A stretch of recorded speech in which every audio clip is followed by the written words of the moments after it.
Morning reporter തുടരുകയാണ്. അർജുന നൃത്തമാണ് ഇന്ന് morning റിപ്പോർട്ടറിൽ. Kurichi Natesan അതിഥിയായി എത്തിയിരിക്കുന്നു. മോർണിംഗ് റിപ്പോർട്ടറിൽ സ്വാഗതം. മോർണിംഗ് റിപ്പോർട്ടറിലേക്ക് സ്വാഗതം. നമസ്കാരം. എന്തുകൊണ്ടാണ് ഇപ്പോൾ അർജുന നൃത്തം എന്നൊരു പേര് വന്നിരിക്കുന്നത്? അർജുനനെയാണോ അവതരിപ്പിക്കുന്നത് അതോ അർജുനന്റെ കഥയാണോ പറയുന്നത്? അർജുന നൃത്തം എന്ന് പറഞ്ഞാൽ ഒരു ഭദ്രകാളി ക്ഷേത്രങ്ങളിൽ ഭക്തജനങ്ങൾ അവരുടെ ഇഷ്ടകാര്യ സിദ്ധിക്ക് വേണ്ടി അനുഷ്ഠാനമായി അവതരിപ്പിക്കുന്ന ഒരു കലാരൂപമാണ്. ഇതിൻ്റെ ചരിത്രം പറയുന്നത് മഹാഭാരതവുമായിട്ട് ബന്ധപ്പെട്ട് കിടക്കുന്ന ഒരു കഥയാണ് ഇതിന് പിന്നിലുള്ളത്. പാണ്ഡവരുടെ വനവാസകാലത്ത് അവരുടെ അമ്മയായ കുന്തിദേവി ഭദ്രാദേവിയെ മനസ്സിൽ ധ്യാനിച്ചുകൊണ്ട് നരബലി എന്ന ഒരു വഴിപാട് നേർന്നിരുന്നു. അതിൻ്റെ ഫലമായി യുദ്ധത്തിൽ പാണ്ഡവർ വിജയിക്കുകയും ധർമ്മപുത്ര രാജാവായി വാഴുകയും ചെയ്യുന്ന കാലത്തിൽ അമ്മയുടെ വഴിപാട് മറന്നുപോകുന്നു. അത് പൂർത്തീകരിക്കാൻ വേണ്ടി അർജുനനെ ബലിക്ക് കൊടുക്കാൻ കൊണ്ടുവരികയും ദേവിയുടെ മുമ്പാകെ ചെന്ന അർജുനൻ്റെ രൂപലാവണ്യവും മറ്റ് കാര്യങ്ങൾ കൊണ്ട് അർജുനനെ കൊല്ലാതെ ദേവിയുടെ കോമ്പല് അല്ലെങ്കിൽ ദംഷ്ട്രം കൊണ്ട് പുറത്തു കുത്തി രക്തത്തെ ആവാഹിച്ചു കുടിച്ചു. അങ്ങനെ അർജുനനെ കൊല്ലാതെ വെറുതെ വിട്ടതിൽ സന്തോഷഭരിതനായി ദേവിയുടെ മുമ്പാകെ അർജുനൻ ചെയ്ത നൃത്തമാണ് അർജുന നൃത്തം. ഇതാണ് ഇതിൻ്റെ അനുഷ്ഠാനപരമായ ഐതിഹ്യം. ഇപ്പോഴും അതേ ആ കാലഘട്ടത്തിലെ ആ രൂപത്തിൽ തന്നെയാണോ ഇതെങ്ങനെ? ഇപ്പോൾ നിങ്ങൾ ഏതൊക്കെ കഥകൾ പറയുന്നുണ്ട്? അർജുന നൃത്തത്തിൽ ഒട്ടനവധി കഥകൾ ഉണ്ടെങ്കിലും ഈ അനുഷ്ഠാനപരമായി ദേവിയുടെ മുമ്പിൽ അർജുനൻ പല കഥകളും നൃത്തം ചെയ്തതായിട്ടാണ് ഇതിൻ്റെ ആചാര്യന്മാർ പഠിപ്പിച്ചിരിക്കുന്നത്. അതിൽ നമ്മൾ ദക്ഷിയാഗം, കിരാതം, കല്യാണ സൗന്ദര്യം, ശൂർപ്പണവധം, മഹാഭാരതം അങ്ങനെ തുടങ്ങി ഒട്ടനവധി കഥകൾ അർജുന നൃത്തത്തിലുണ്ട്. പണ്ടുകാലത്ത് ഈ നർത്തകർ തന്നെ നിന്ന് ചെയ്യുന്നതായിരുന്നു. പിൻകാലങ്ങളിൽ എൻ്റെ ഗുരുവായ അച്ഛനായിരുന്നു പിന്നെ രണ്ടാമത് എന്നെ പുനരുദ്ധരിച്ചത്. അദ്ദേഹം ഇതിനൊരു ചെറിയ ലാവണ്യമൊക്കെ വരുത്തി പാട്ടുകാരെ വേറെ വെച്ച് കുറേ ആൾക്കാരെ സംഘടിപ്പിച്ച് അങ്ങനെ ഒരു ട്രൂപ്പായി. അദ്ദേഹത്തിൻ്റെ മരണശേഷം അദ്ദേഹത്തിൻ്റെ പേര് കുറിച്ചി പി.എസ്. കുമാർ, എൻ്റെ അച്ഛൻ ഗുരുവായിരുന്നു. അതിനുശേഷം അച്ഛൻ കുറേ പേരെ പഠിപ്പിച്ചു. അതിനുശേഷം ഞാൻ കുറേ നശിച്ചു പോകാതിരിക്കാനായിട്ട് പഠിപ്പിച്ചു. ഇപ്പം ഞങ്ങളൊരു 20ഓളം ട്രൂപ്പുണ്ട്, 20 അംഗങ്ങളുള്ള ട്രൂപ്പാണ്. അവരാണ് ഇപ്പോൾ കേരളത്തിലും മറ്റ് ഇന്ത്യയിലെ പല ഭാഗത്തും വിദേശത്തൊക്കെ അവതരിപ്പിച്ചുകൊണ്ടിരിക്കുന്നത്.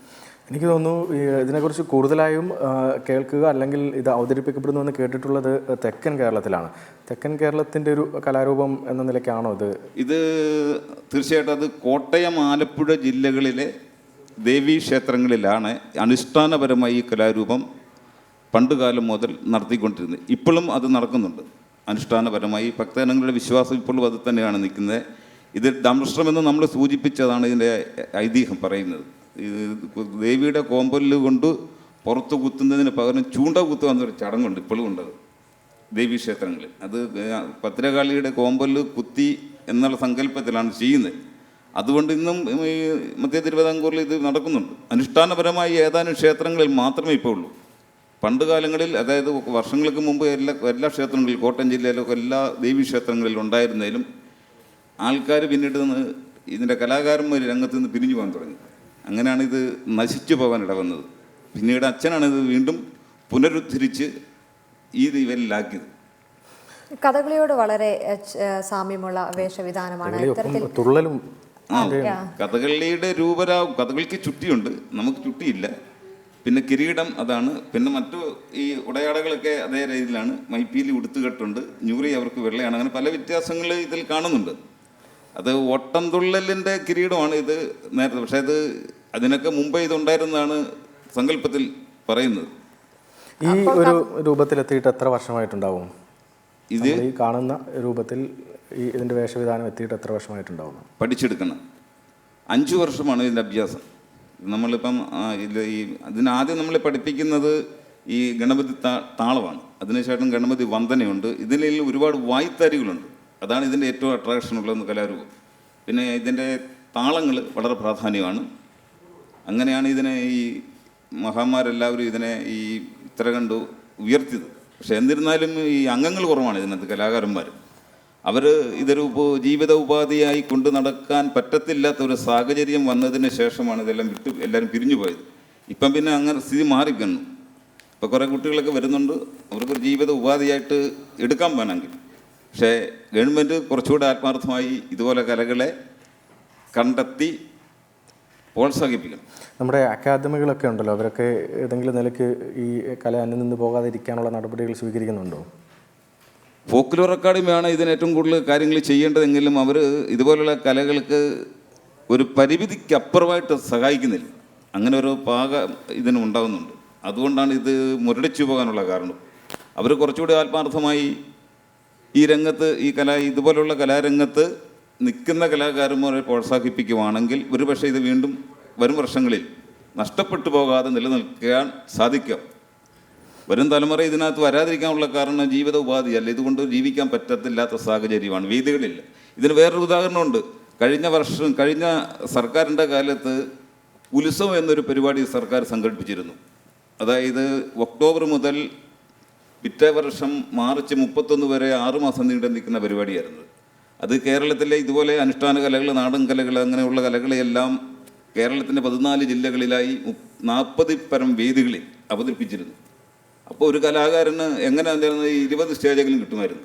അത് ഈ വർഷം വന്നപ്പോൾ 2 പരിപാടിയാണ് കിട്ടിയത്. അങ്ങനെ ഈ വർഷം വന്നപ്പം ഈ ടൂറിസം വകുപ്പിന് മന്ത്രിയെ ഞങ്ങൾ കണ്ട പരാതിയെ കൊടുത്തിരുന്നു. പക്ഷേ ഇത് ഒരു മറുപടി പോലും കിട്ടിയിട്ടില്ല. അത് ഈ കഴിഞ്ഞ വർഷം 2 പരിപാടിയാണ് ഞങ്ങൾക്ക് കിട്ടിയത്.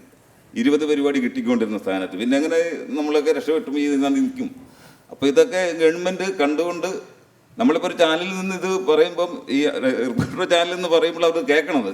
കാരണം നാളെ എങ്ങനെ ഇവിടെ ഒന്ന് പറഞ്ഞുകൊണ്ട് ഇങ്ങനെ ഒരു സാഹചര്യ റിപ്പോർട്ടർ ചാനൽ തരുമ്പോഴത്തേക്കിന് നഷ്ടപ്പെട്ട ഒരു കലാകാരനാണ് ഇത് പറയുന്നത്, കലാരൂപം രക്ഷപ്പെടുത്താൻ വേണ്ടി. പക്ഷേ ഇത് കേൾക്കേണ്ടവർ കേൾക്കേണ്ടതാണ്. തീർച്ചയായും അവരങ്ങനെ കേൾക്കും, ഇതിന് വേണ്ട നടപടികൾ സ്വീകരിക്കുന്ന പ്രതീക്ഷ. നേരത്തെ നമ്മൾ കഥകളെ കുറിച്ച് പറഞ്ഞല്ലോ, അതിൽ കുറേയധികം കഥകൾ അവതരിപ്പിക്കപ്പെടുന്നു എന്ന് പറഞ്ഞു. ഏറ്റവും പോപ്പുലർ, ഏറ്റവും അധികം വേദികളിൽ നിങ്ങൾ അവതരിപ്പിക്കുന്നത് ഏത് കഥയായിരിക്കും? ഞങ്ങൾ ഏറ്റവും കൂടുതൽ അവതരിപ്പിച്ചത് കല്യാണ സൗഗന്ധികം എന്നൊരു കഥയാണ്.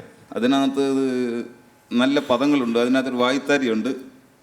ആ വായ്ത്താരി എന്ന് പറയുന്നത് ത്രിപുട താളത്തിൽ വരുന്നതാണ്. തക തക തക തതയിക്കിറയി തകിണകിതോ തകതരി കിടതകി ദുരിതങ്ക കിറകുടു തരികിട തഞ്ചേക്കും തകതരി കിടതകി തക്കത്തോ തകിണങ്കൈ തിക്കത്തോ തികിണങ്കൈ തൊങ്കിട്ട കിറകുടു തരികിട തക്കതിക്ക തക്കിട കിടതകി കാട്ടാനകൾ കരടികൾ കടുവ കാട്ടാളൊരു അനവധിയുള്ളൊരു കാട്ടിൽ പരിചോടു കടന്നാൽ മുട്ടാളനതാക്കിയ ഭീമനങ്ങനെ വരും. അതാണ് ത്രിപുട താളത്തിൽ വരും. അത് ഏറ്റവും കൂടുതൽ ഞങ്ങൾ സ്റ്റേജുകളിൽ അവതരിപ്പിച്ച ഒരു റെക്കോർഡ് സൃഷ്ടിച്ച ഒരു കഥയാണ്. പിന്നീട് ഇപ്പോൾ ദക്ഷയാഗമാണ്. ദക്ഷയാഗത്തിൻ്റെ ഏകദേശം ഇപ്പോൾ ഞങ്ങൾ റിഹേഴ്സൽ തുടങ്ങിയിട്ടുണ്ട്. ഒരു പരിപാടി ചെയ്യാൻ വേണ്ടിയാണ്, ഒരു ചാനലിന് വേണ്ടി. അത് ഏതാണ്ട് 1 മണിക്കൂർ നേരത്തെ ചാനലാണ് പരിപാടി ചെയ്യുന്നത്. അതിൻ്റെ നമ്മൾ ഇത് റിഹേഴ്സൽ കഴിഞ്ഞ ഞായറാഴ്ച ആരംഭിച്ചു. അപ്പോൾ അത് വെറൈറ്റി ആയിട്ടാണ്. അത് 7 വേഷം വരും ആ രംഗത്ത്. ഇപ്പോൾ 5 വേഷം ഉള്ളത് നിലവിലെ, ഇപ്പോൾ 7 വേഷം വരും. അപ്പം അങ്ങനെ ഒരു സംവിധാനം ചെയ്യുന്നുണ്ട്. ഞങ്ങൾക്ക് വേണ്ടി കഥയുടെ ഏത് ഭാഗം അവതരിപ്പിക്കാം? ഇവിടെ നമ്മൾ ചെയ്യുന്നത് കല്യാണ സൗന്ദര്യം കഥയിലെ ഹനുമാൻ വഴിയിൽ കിടക്കുമ്പോഴത്തേന് ഭീമസേനൻ പറയുന്നുണ്ട്, ആരുടെ ആ വഴിയിൽ കിടക്കുന്ന ഒരു 2 പദമുണ്ട്. അത് അവസാന ഘട്ടത്തിലേക്ക് അത് എടുക്കുന്നുണ്ട്. പിന്നെ ഇതിൽ ഈ കലാരൂപത്തെ ഇത്ര രീതിയിൽ അല്ല, ഈ 21-ാം നൂറ്റാണ്ടിൽ നിലനിൽക്കുന്നത് കുറേ വ്യക്തികളുണ്ട്, മറന്നു പോകാൻ പറ്റാത്ത ഒരുപാട് വ്യക്തികളുണ്ട്. സൂര്യകൃഷ്ണമൂർത്തി സാറെ, 2 അച്ഛൻ മരിച്ചത് 2000 ജനുവരി 8-ാം തീയതി. ഈ കോട്ടയത്തെ കേരളമുദയ ബ്യൂറോ ചീഫായിരുന്നു വി ജയകുമാർ ഒരു വാർത്ത എഴുതിയിരുന്നത്, യാത്രയായത് താളത്തിൻ്റെ ഉസ്താദ് എന്ന് പറയും. വളരെ ലൈറ്റപ്പിലായിട്ട് ഒരു വാർത്ത വന്നു. അതും ജനത്തിന് ഇപ്പോഴും വളരെ അട്രാക്ഷൻ നിൽക്കുന്ന ഒരു വാർത്തയാണ്. പിന്നെ കലാമണ്ഡലം ഗോപാലകൃഷ്ണൻ എന്ന് പറഞ്ഞ ആളെ, സൂര്യകൃഷ്ണമൂർത്തി, പിന്നെ അങ്ങനെ ഒട്ടനവധി ആൾക്കാരുണ്ട്. മറ്റേ മാധ്യമ സുഹൃത്തുക്കൾ, കോട്ടയത്തെ മാധ്യമ സുഹൃത്തുക്കൾ എന്ന് പറയുന്നത് വളരെയേറെ പിന്തുണ കിട്ടിയിട്ടുണ്ട്. അവരെയൊക്കെ നമുക്ക് മറക്കാൻ പറ്റില്ല. ഏതായാലും നമുക്ക് ഈ ആ കഥയുടെ കല്യാണ സൗകര്യത്തിലെ ആ ഭാഗം കണ്ടിട്ട് മടങ്ങിയെത്താം. റെഡിയല്ലേ? ഓക്കെ.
അർജുന നൃത്തമാണ് നമ്മൾ കണ്ടത്.